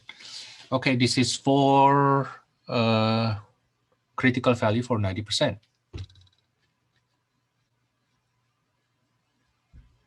Okay, so you sketch the standard normal distribution first and then put 90% in the middle. Now the remaining 10% will be shared by two tails such that the area to the left of the C-score we are looking for will be 5% plus 90%. That's why then the inverse norm that we use for that C-score will be 95%. Okay, that gives us the C-score 1.64485. Now let's do it one more time before we do the big story. Okay. To be honest with you, the crucial part is only step 1. Step 2 is applying formula. Step 3, applying formula. Okay, find critical value for confidence level at 88%. It means the area in the middle is 88%. Okay, you will see that the lower the confidence level, the smaller the critical value. You will see that, okay? The lower the confidence level, the smaller the critical value. It's like when you play soccer, right? Okay. Now, and let's say that's your goal. That's your goal. Okay. If Thomas the one kicking that, the probability that it will get into the goal, of course, will be higher if you actually enlarge the goal, make the goal wider, right? Okay. In other words, if the goal is actually very small, very narrow, my confidence that I can kick the ball into that goal is a lot smaller compared to a wider goal.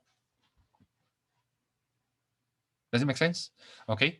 So the smaller the confidence level, the narrower the confidence interval we get later on. Let's come back here. 88% in the middle means the remaining 12% will be shared by two tail. 12% divided by 2, 6% each tail. So the C-score has area to the left, 6%, plus 88%, which is 94%. So the C-score is inverse norm. The critical value is inverse norm 0.94, 0 for the mean, 1 for standard deviation.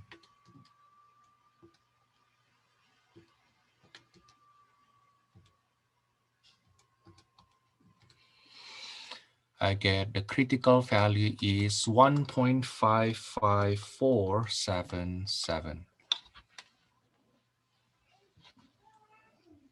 So Thomas, that's only step 1. Takes us so long already. Do we have enough time to finish it? Oh, yes, we have more than enough time.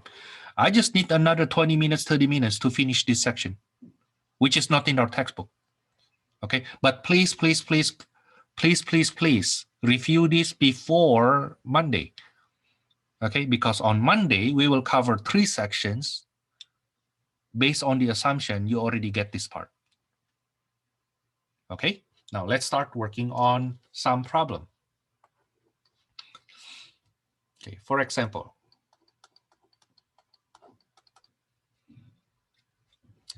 let's say sample size is 30.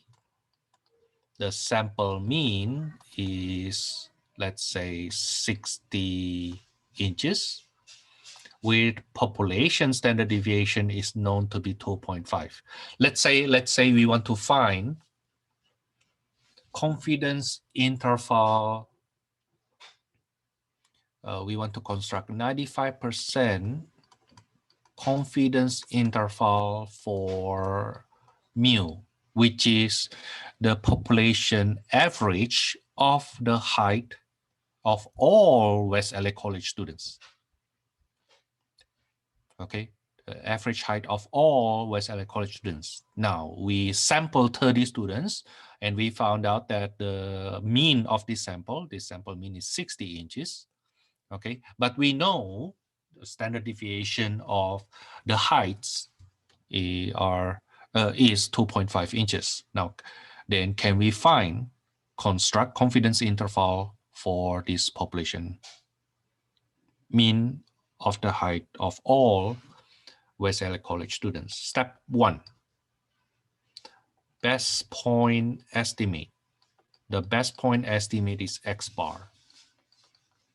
Always, if you can choose only one number, then that one number will be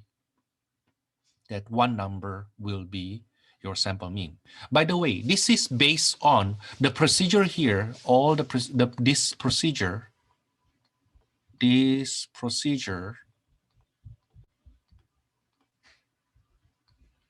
is based on central limit theorem, which says the following: if X is normally distributed with mean and variance sigma squared, then the sample mean will also be normally distributed with mean the same mean and variance the same variance divided by n. Now, so what happened then is we are actually using central limit theorem to go backward. Based on the sample we have, let's say you have the sample mean of 60, what can you say about the population mean of the original distribution? Then the best point estimate will be that X bar to estimate the mean. Why? Because the expected value of sample mean is the mean of the original distribution, right?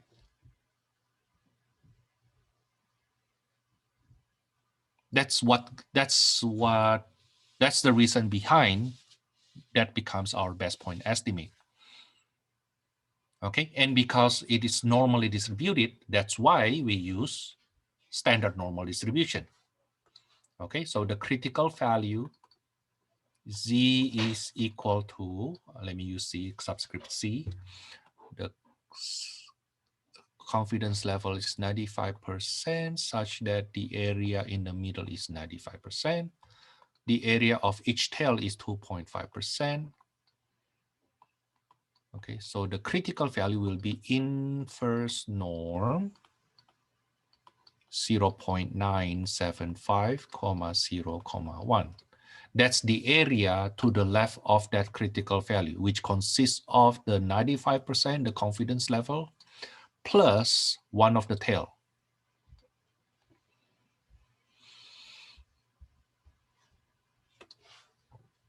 So the critical value is,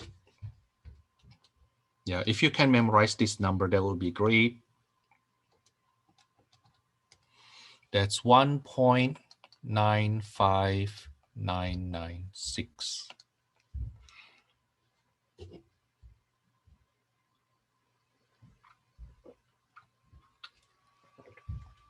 Okay, second, how about the margin of error E? Margin of error E is equal to the critical value times population standard deviation over square root of the sample size.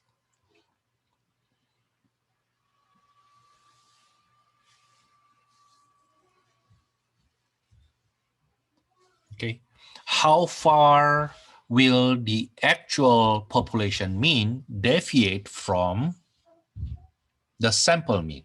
That's what we call margin of error.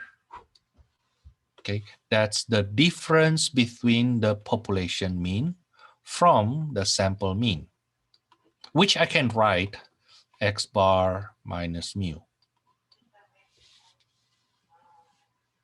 right? Okay, I mean, it's in absolute value, right? So I can reverse the order subtraction and still get the same.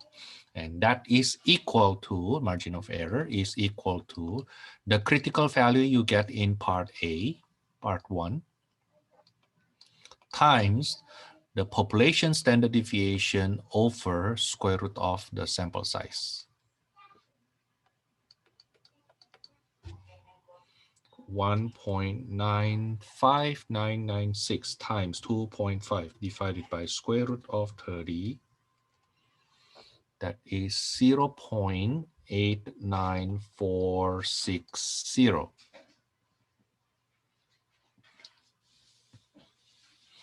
Okay, so we just use this formula, right? Once we are done with the best point estimate and critical value, then we just use this formula to get the margin of error. Now then, how about the confidence interval itself? Then 95% confidence interval for mu. It is basically the sample mean subtracted by margin of error and adding margin of error. So this is x bar minus margin of error, best point estimate minus margin of error. That's the lower bound. The upper bound will be best point estimate plus margin of error. That will be the confidence interval. Now for step 3, you always want to declare first. So always write that down. Okay, always write it down. Confidence interval for mu. Then you do the computation. That will be 60, that's the x bar. Let me write down the pattern first. That will be x bar, best point estimate minus margin of error, less than mu, less than best point estimate plus margin of error.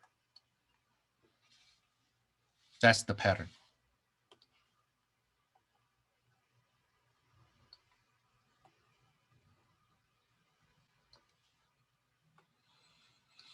Okay, now in this case, that will be 60 minus 0.89460 less than mu less than 60 plus 0.89460.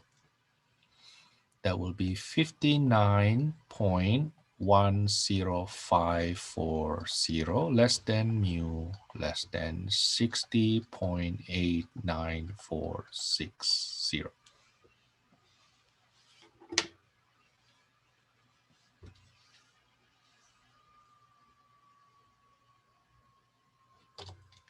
Okay, now going back a little bit, if you don't learn statistic, this question will be so hard to answer. Okay, you know the sample mean is 60. Okay, what is your best point estimate? Oh, best point estimate is 60, but can be more than or can be less than that, right? That's right. That's right. It can be more than that, can be less than that. Can that be 61 instead of 60? Yes, it's possible. Can that be 40? Yes, that's possible. But so it can be anything. It can be anything, and this information is meaningless for us. If you don't learn statistic, that will be the case. But what we are learning here is this. We make use of the standard deviation.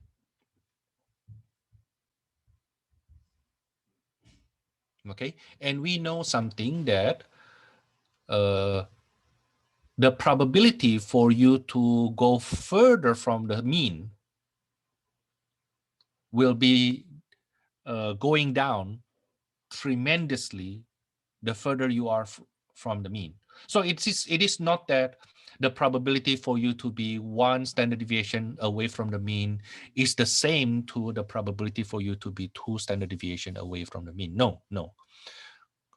Okay, the probability for you to be 40, which is many standard deviation below the mean. Okay, the mean is 60, right? Okay, to go 40, that the population mean is actually 40. The probability will be so small. Is it possible? Yes, that's possible. But the probability is so small such that very likely it is more likely such that it's more likely the sun rise at the west tomorrow morning. It's possible though. I mean, as long as that event has not happened, it is possible. Right? But the probability is so small such that you will not bet on it. Okay, now people without statistic background will argue, of course, the more they talk, the more you know they know nothing, right? Because knowing that the standard deviation is 2.5, knowing that the standard deviation is 2.5, then the probability that it is so many standard deviation less than 60 will be so small. Not to say, on the top of that, the sample size is actually pretty big. It's already 30. Okay, now notice that the standard error will be a lot smaller the larger the sample size. So basically what happened with the central limit theorem is the following. Central limit theorem. Let's say this is standard normal distribution. Okay. Instead of using standard normal distribution, let me just use normal distribution. Mu, and then this is mu plus sigma. Okay. That's for x. Now, what happened with x bar? What happened with x bar 2? The mu will still be the same. The mean will be in the same position. However, the standard error will be divided by square root of 2. So what happened is the curve will be skinnier, but taller.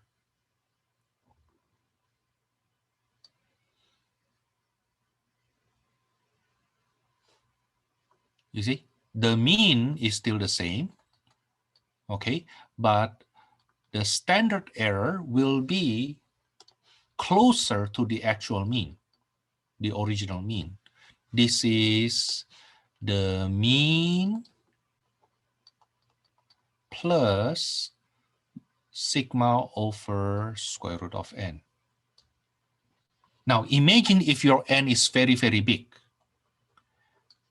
If your n is very big, this becomes very small, right? So what happens is if your n is very, very big, the curve eventually becomes like this.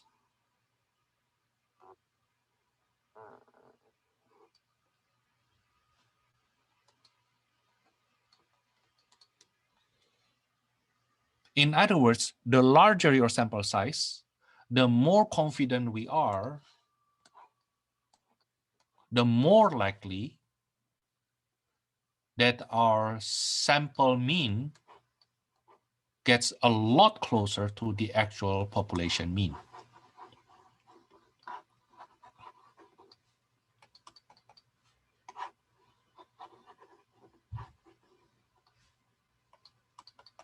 Maybe I write it here. Okay, the standard error sigma over square root of n will get closer to 0 as n increases to infinity. If you know some pre-calculus or college algebra, that will be great. Basically, if the n gets larger, then the whole value here will get closer to 0, right? Okay. The value here, if the n gets larger, this becomes closer to 0. The margin of error becomes smaller. The interval becomes narrower. Okay. So one way to increase your confidence level is by increasing the sample size. Okay, when you increase the sample size, the narrower, the smaller the margin of error, and therefore the confidence interval will get smaller. Some note.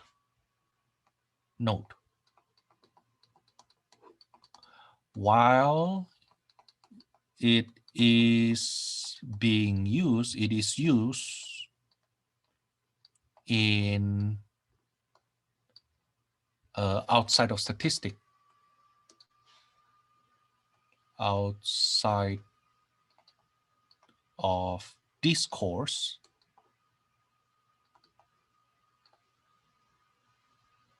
especially in journalism, on newspaper, okay, do not use this notation.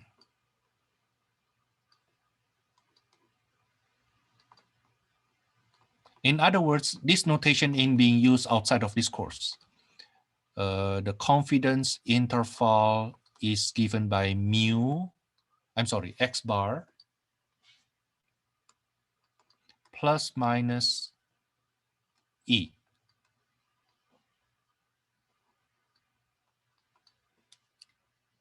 In other words, some people actually write the confidence interval here in the following way. It is 60 plus minus 0.89460. That's what some journalists, some newspapers, some web page, usually news, write their confidence interval. Okay, but in my class, I need you to break it down and actually compute it. Okay, you see, if you write it this way, you don't actually compute it. You just put the numbers without computing them. Okay, so that is not an acceptable notation in my class, even though you may see that in your daily life. Okay, now let's go back. We spent approximately 20 minutes to find the critical value. Okay, step 2 is just formula. Memorize this formula. Okay, and then step 3, don't forget the declaration. Then you use this formula.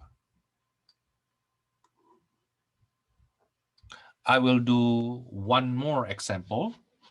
Okay, during this weekend, I strongly suggest you to watch this again. If possible, you follow that with your note. So instead of just seeing my note, okay, you watch the video again, just for the confidence interval part, okay? But you copy down what I do, okay? Because once you copy that down, you will also see the details. Okay, there's no need for me to do a lot of examples if they are just the same examples. I mean, it's just procedure here. Okay, what you need is to memorize the procedure. Okay, now, so let's say now n equals to, let's say 40, the sample mean, let's say 112, with population standard deviations 15. So let's say we want to know the average IQ score of all ELAC students, and the sample mean of 40 students give us 112, IQ score of 112. Now we know the population standard deviation of IQ score is 15. Construct, let's say 98% confidence interval for mu.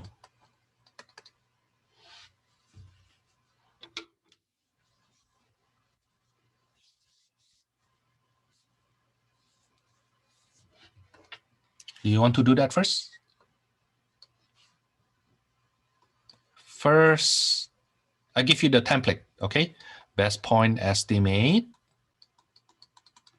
X bar, critical value, Z critical. You need to construct the standard normal distribution. The area in the middle should be 98%. Okay, and then step 2, the margin of error will be whatever critical value you get in part A, part 1, times the standard error, sigma over square root of n. And you apply the formula. Okay, and then step 3, declaration. Then X bar minus margin of error less than mu less than best point estimate plus margin of error. 1, 2, 3, 4. Let's say I give you 4 minutes. Right now, 637 plus 4, let's say plus 5, 642. Okay, please do that. X bar is 112. Critical value means the remaining 2% being shared by 2 tails. So this will have area to the left 1% plus 98%. That's 99%. So that's inverse norm 0.9901. That's 2.32 something, as I remember. Yeah, 2.32635. Okay, so the margin of error will be 2.32635 times 15 over square root of 40.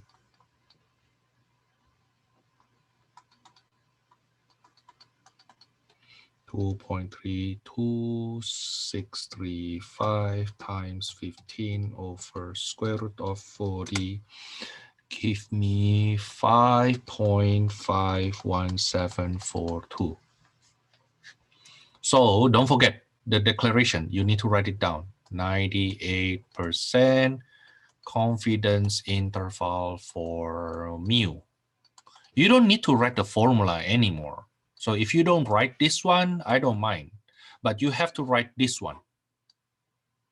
Okay? You need to give the declaration.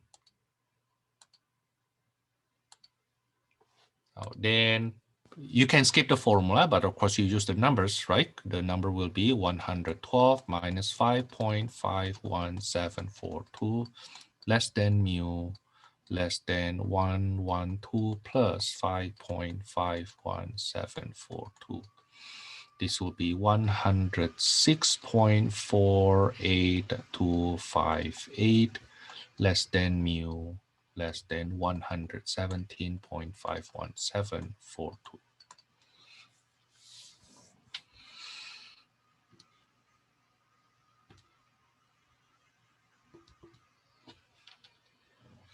Okay, Now, to confirm your answer,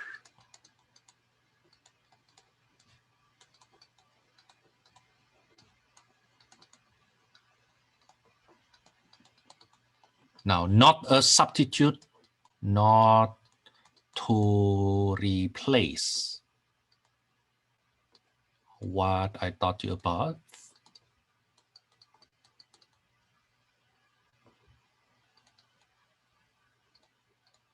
but to supplement.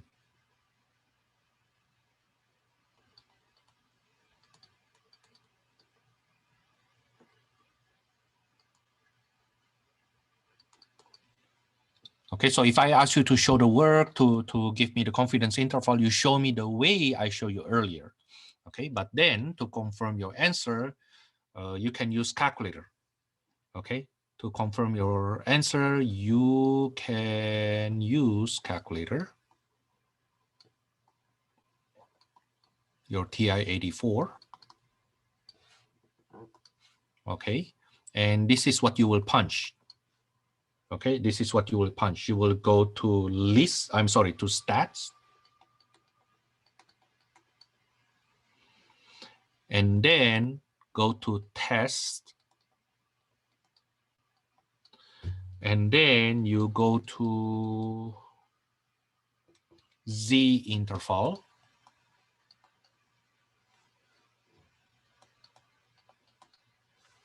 Give me a second. Z interval.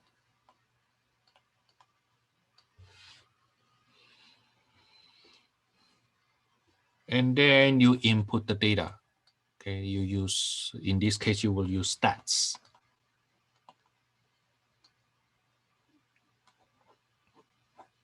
Okay, let me show you what I meant.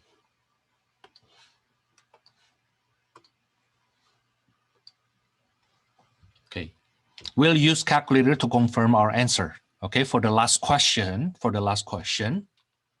if I plug that into calculator, you go to stat, move your cursor to test, and then scroll down to Z interval. Now, then they will ask you to input data or you input statistic. Now, we will use this information from our sample. In this case, the sample mean and population standard deviation, right? So I will press stats. Okay, now then what is the population standard deviation? 15. What is the sample mean? 112. What is the sample size? What's the sample size again? 40? Is it 40? I think so. Yeah, the sample size is 40. Okay, and then confidence level, 98%. Enter, enter. You see that?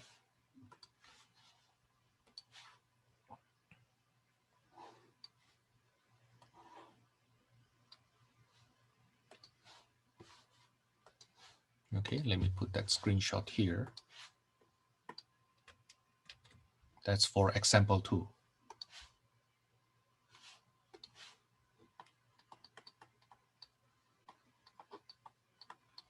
You see what happened? Yes. Yeah, you see what happened, that calculator will give you only 2 decimal places.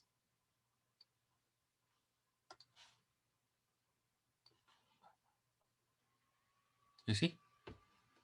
Okay, so if I have a student who don't show me any work, suddenly come up with the answer, and that answer only 2 decimal places, or maybe only 3 decimal places, I know directly this person just used calculator. No, that's not what I want. I want you to show me those 3 steps. Okay, step 1, 2, 3. I need you to show me those step 1, 2, 3. I even need you to write 1, 2, 3. I need you to write 1, boom, boom, boom. 2, boom, boom, boom. 3, declaration, boom, boom, boom. Okay? Not just like, oh, you know what? This is my answer. One of the reasons I want you to make it into 5 decimal places, because if you use your calculator, you will get less than 5 decimal places. That's how I know somebody's just using calculator and try to cheat me. Now you need to know something more than just knowing how to use calculator.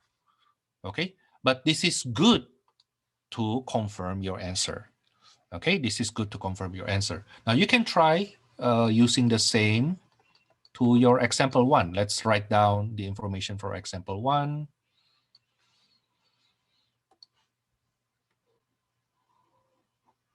Copy this and put it down there.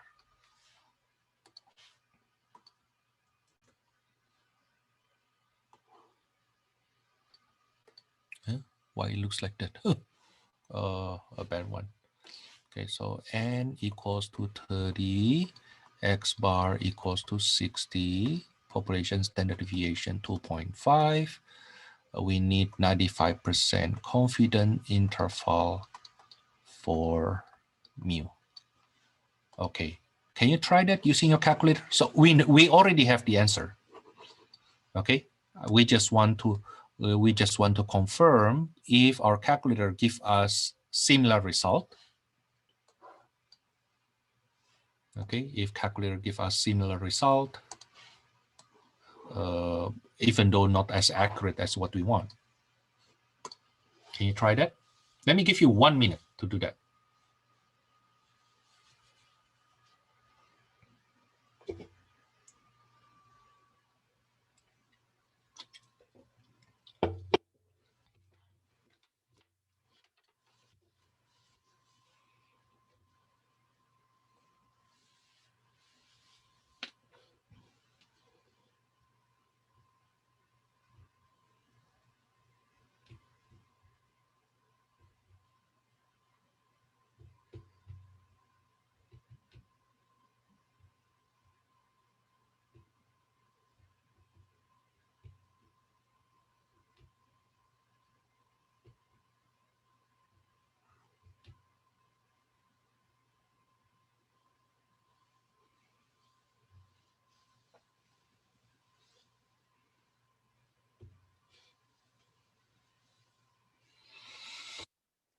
Okay, let's see. So we go to stats and go to tests, Z interval. Yeah, you will see that number 1 to number 6 are tests. That's what we will do in chapter 9 and chapter 10. I'm sorry, chapter 10 and chapter 11. Okay, now confidence interval is 7, 8, 9, and AB, 10 AB, like that.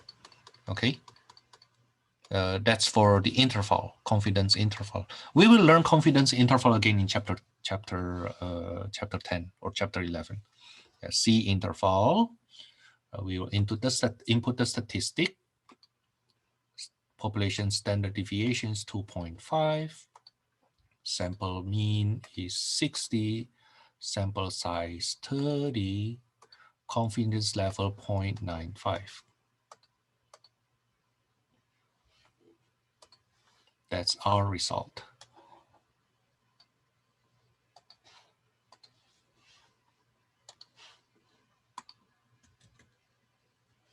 Okay, let's compare that to what we have up there. This is what we have. Let me screenshot that instead.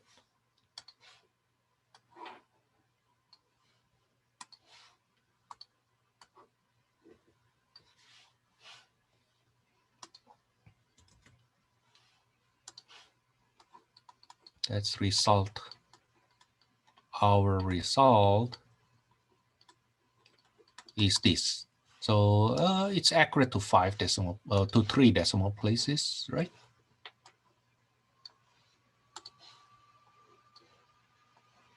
You see? Okay. But still, though, if you only show me that without showing me any work, I know you use calculator. Okay. So only use calculator to confirm your result. Okay. It is not a substitute, but a supplement. Okay. It's not a substitute, but it is a supplement. Now, before I let you go, there's one more formula I would like you to write down at least. Okay. The minimum sample size.